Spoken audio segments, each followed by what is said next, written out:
एक है मल्लू राम, लंबा चौड़ा ताकतवर पहलवान, रंग काला और मन से कोमल।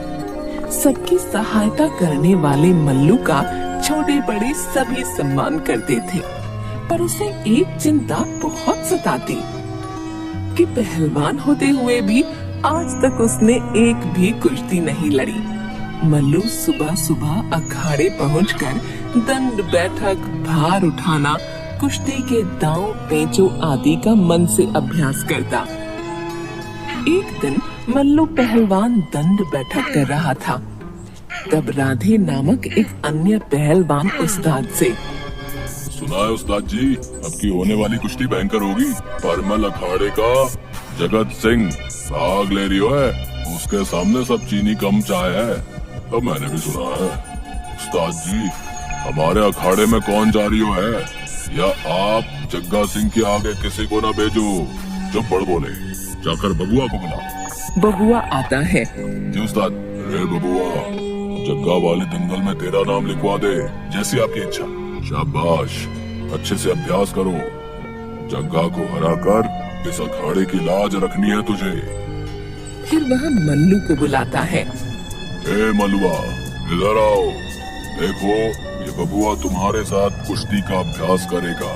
जग्गा को हराना है, तुम इसको अपने दांव पेच भी सिखा दो।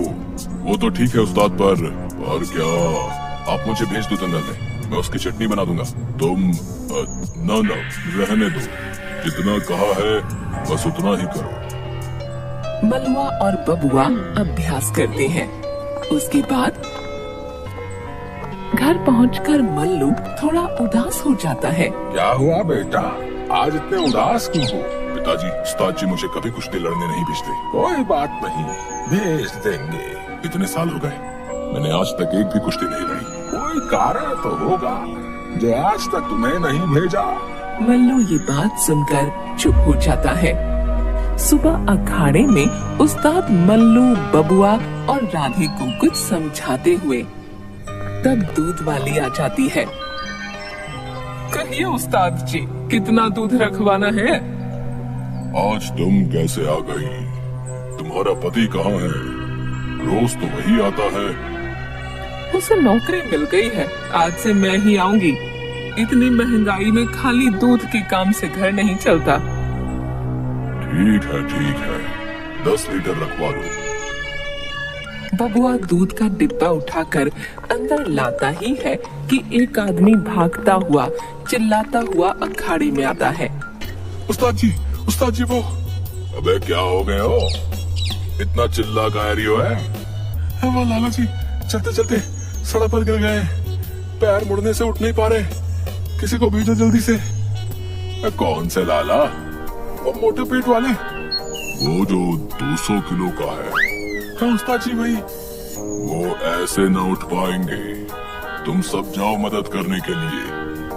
ओ बबुआ, मलुआ, चलो रे, जल्दी चलो। राधे, बबुआ और मलुआ सड़क पर पहुंचते हैं। मोटे पेट वाला व्यक्ति सड़क पर गिरा हुआ था।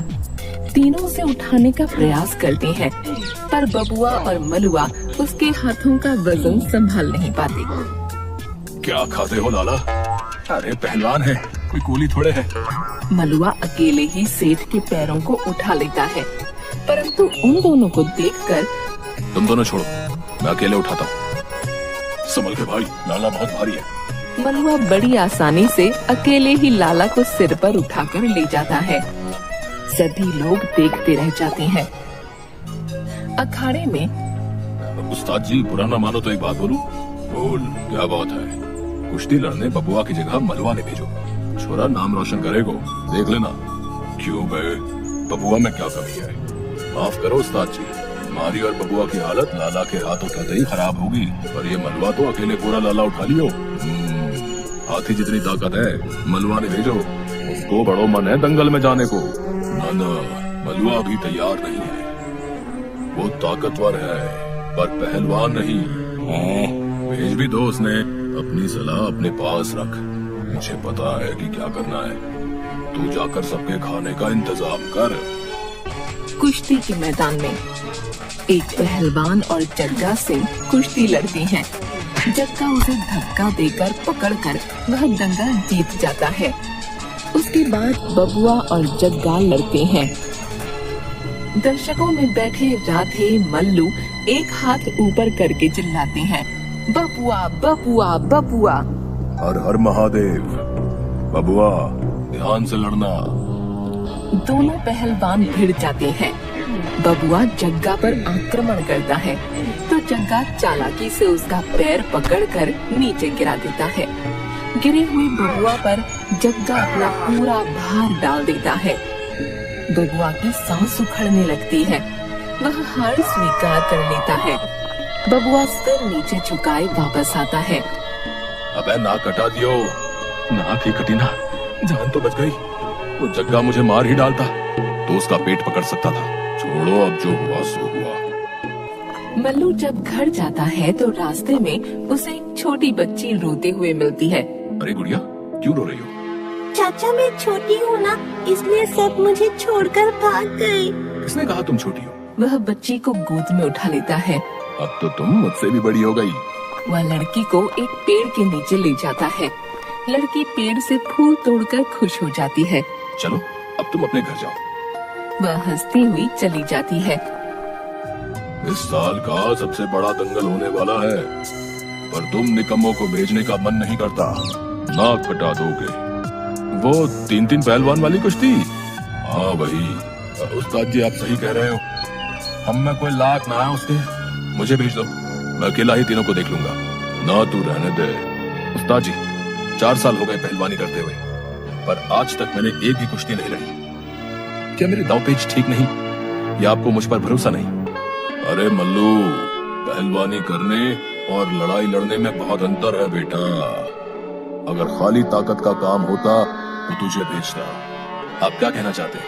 बेटा तेरा मन बड़ा कोमल है, दूसरों को दुखी देखकर पिघल जाता है, और कुश्ती जीतने के लिए ताकत के साथ साथ मन का कठोर होना जरूरी है। तू अपने को कठोर नहीं कर पाएगा, इसलिए मैं तुझे नहीं भेजता। पहलवान का पहला धर्म ही दंगल लड़ना है। मैंने जिंदगी में एक भी लड़ाई नहीं लड़ी, तो लोग क्या कहेंगे? चल मल्लू, दिया तुझे एक मौका, देखो क्या करता है। तुम तीनों जा रहे हो, ये मल्लू तो मरवा के दम लेगो। उस्ताद तीनों को डांट डांट कर अभ्यास करवाता है।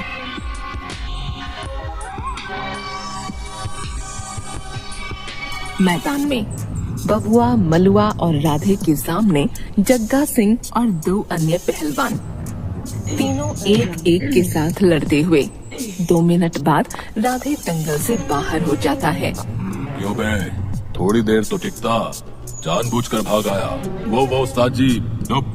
तभी बबुआ भी आते हुए दिखाई दिया। तू भी आ गया। अब तीनों पहलवानों का सामना मल्लू अकेले कर रहा था। मल्लू एक पहलवान को जोर से धक्का देता है तो वह भाग जाता है। दूसरे पहलवान की टांग पकड़कर घुमाता तो वह भी बचने में ही भलाई समझता है। आखिर में जग्गा और मल्लू आमने सामने होते हैं। वाह बेटा, पहली कुश्ती है तेरी, चल तुझे मजा चखाता हूँ। जग्गा के आक्रमण से मल्लू को पैर में चोट लगती है। वह संतुलन बना ही रहा था कि जग्गा ने चालाकी से उसी चोट पर फिर आक्रमण किया। चोट के दर्द से मल्लू चिल्लाया और गुस्से में उसने भागकर आते हुए जग्गा का पैर पकड़कर गिराया और फिर उसे सिर पर उठाकर ऊपर हवा में उछाल दिया। फिर नीचे घुटनों के बल बैठकर जग्गा को धरती पर गिरने से पहले पकड़ लेता है। यदि तुम सीधा धरती पर गिरते तो तुम्हारी एक हड्डी भी न बचती। मल्लू दंगल जीत जाता है। जियो मेरे शेर। बबुआ और राधे ताली बजाते हैं। मल्लू, तू सच्चा पहलवान है। कुश्ती लड़ने और कायदे से लड़ने में बहुत अंतर होता है बेटा। तू कायदे से लड़ा, मेरी मान। तू कुश्ती लड़ने के बजाय बाकियों को लड़ना सिखा। तभी जग्गा आकर मल्लू को गले लगा लेता है। एक ढोल वाला आता है और सभी नाचने लगते हैं।